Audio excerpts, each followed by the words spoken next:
Hi there, welcome to this 2-minute tips video, and in this video we're going to look at the choose image area functionality.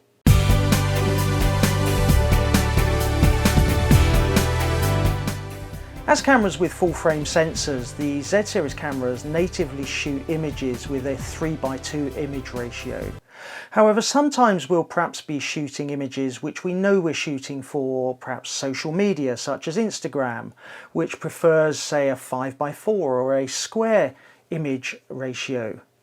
And this means quite often what we'll have to do is crop the images in post-production or perhaps even in the social media application, and that can lead to challenges because if you're shooting in 3:2, maybe you're shooting and composing the image with what you're seeing in the viewfinder as your primary driver, and then when you crop it down to perhaps either a 1:1 ratio or a 5:4 ratio, it doesn't look quite right and you wish you'd perhaps recomposed it slightly different in the first place.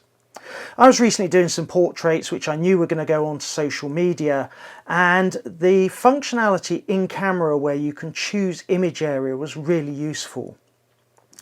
If you go to the photo shooting menu and look on the first page about 2/3 of the way down, there is the option called choose image area. If you go into this, then what you can do is you can tell the camera that you want it to use a different image ratio on the sensor.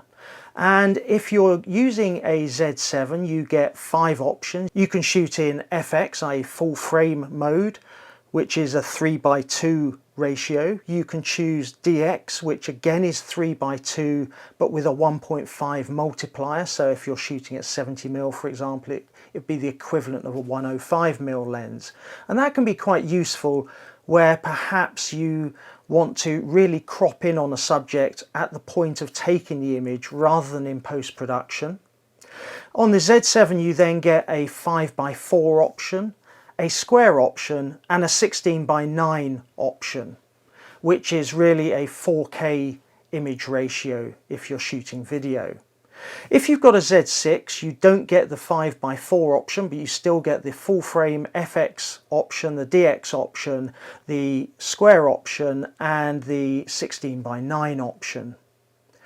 As I say, this can be really useful if you know you're particularly shooting for a particular application and you want a particular image size. And when you select the image area you want, the camera will show on the LCD or through the viewfinder that shape of image so you can compose accurately in camera. If when you go into the photo shooting menu and the choose image area option, you don't see all of the options I just listed above, it could be because in the custom setting menu under option D6, it's possible to limit the selectable image area.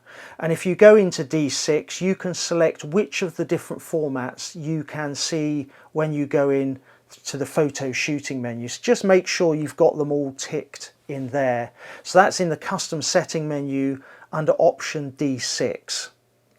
One thing I find is that this is really useful because it really just gives you that little bit of in-camera support in composing for the image ratio that you want, and therefore I've allocated it to the I button.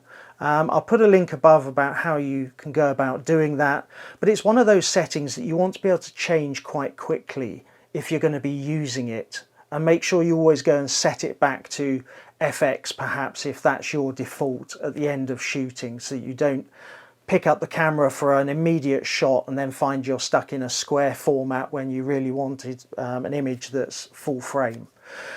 I hope you enjoyed this video. I hope you found this little tip quite useful. I think it's one of the more useful pieces of functionality that's in the camera, but sometimes we overlook.